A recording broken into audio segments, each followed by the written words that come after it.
ഇവാഞ്ചലിയും അനുദിന സുവിശേഷ വിചിന്തനം. ഈശോ മിശിഹായിക്ക് സ്തുതിയായിരിക്കട്ടെ. വിശുദ്ധ മാർക്കോസിന്റെ സുവിശേഷം 2-ാം അധ്യായം 13 മുതൽ 17 വരെയുള്ള വചനങ്ങൾ. ലേവിയെ വിളിക്കുന്നു. പൂനെയിൽ പഠിച്ചുകൊണ്ടിരുന്ന സമയത്ത് ഞങ്ങളെ പഠിപ്പിച്ചുകൊണ്ടിരുന്ന പ്രൊഫസറായിട്ടുള്ള ബഹുമാനപ്പെട്ട സിറിൽ ഡബ്രൂലെ എന്ന ഈശോസഭ വൈദികൻ ഓരോ വർഷവും ഓരോ നാടകം യുവജനങ്ങൾക്കായി ഒരുക്കിയിരുന്നു.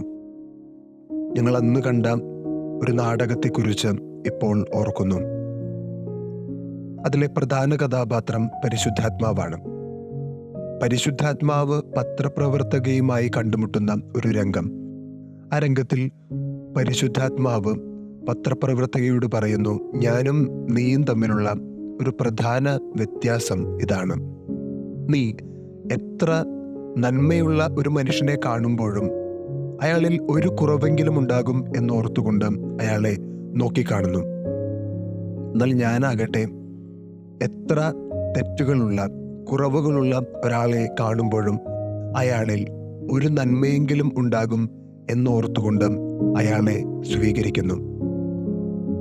ഇന്നത്തെ സുവിശേഷത്തിൽ ഈശോ ലേവിയെ വിളിക്കുന്നതാണ് കാണുന്നത്. ഫരിസേയരെ സംബന്ധിച്ചിടത്തോളം പാപികളുടെ ഒരു കൂട്ടത്തിലേക്കാണ് ഈശോ കടന്നു ചെല്ലുന്നത്. അവർ കാണുന്നത് ആയിരിക്കുന്ന അവസ്ഥയാണ്. എന്നാൽ ഈശോയ്ക്കുള്ള പ്രത്യേകത പാപികളുടെ ഒരു കൂട്ടത്തെ ആയിട്ടല്ല ഈശോ അവരെ കാണുന്നത്. അവർക്ക് സംഭവിക്കാൻ പോകുന്ന മാറ്റത്തിലേക്കാണ്, സംഭവിച്ചേക്കാവുന്ന വ്യത്യാസങ്ങളിലേക്കാണ് ഈശോ നോക്കിക്കാണുന്നത്. അതുകൊണ്ട് തന്നെ ഈശോ അവരുടെ പാപജീവിതത്തെ മുഖവിലക്കെടുക്കുന്നില്ല, മറിച്ച് അവരിൽ സംഭവിക്കാവുന്ന മാറ്റത്തിലേക്കാണ് കൂടുതലായി ശ്രദ്ധ പതിപ്പിക്കുന്നത്. നമ്മിലുള്ളത് ഈ ഫരിസേയ കണ്ണാണോ ഈശോയുടെ കണ്ണാണോ എന്ന് പരിശോധിക്കേണ്ട സമയമായി എന്ന് തോന്നുന്നു.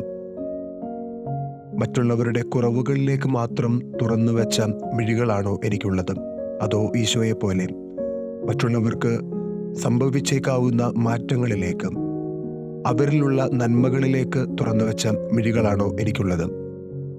മദർ തെരേസയുടെ കോൺവെന്റിൽ നിന്നും ഒരു സിസ്റ്ററിനെ പുറത്താക്കാൻ വേണ്ടി അവർ തീരുമാനിക്കുന്നു. അവസാന തീരുമാനത്തിനായി മദറിന്റെ മുൻപിലേക്ക് കൊണ്ടുവന്ന് നിർത്തുന്നു.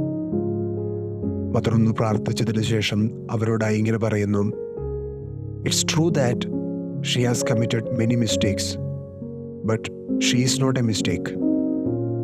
അവൾ ഒരുപാട് തെറ്റുകൾ ചെയ്തിട്ടുണ്ടായേക്കാം എന്നുള്ളത് വാസ്തവം തന്നെയാണ്, എന്നാൽ അവൾ ഒരു തെറ്റല്ല. അങ്ങനെ ഒരാളുടെ ജീവിതത്തിൽ നിർണായകമായ തീരുമാനമായി ആ വാക്യങ്ങൾ മാറുന്നു.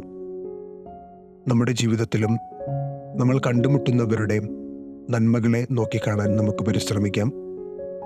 ഈശോയെ പോലെ എല്ലാവരെയും സ്വീകരിച്ചുകൊണ്ട്, എല്ലാവരെയും ഉൾക്കൊണ്ടുകൊണ്ട് മുന്നോട്ട് പോകുവാൻ നമുക്കും കഴിയട്ടെ. അതിന് ദൈവം നമ്മെ ഏവരെയും സമൃദ്ധമായി അനുഗ്രഹിക്കട്ടെ. ആമേൻ.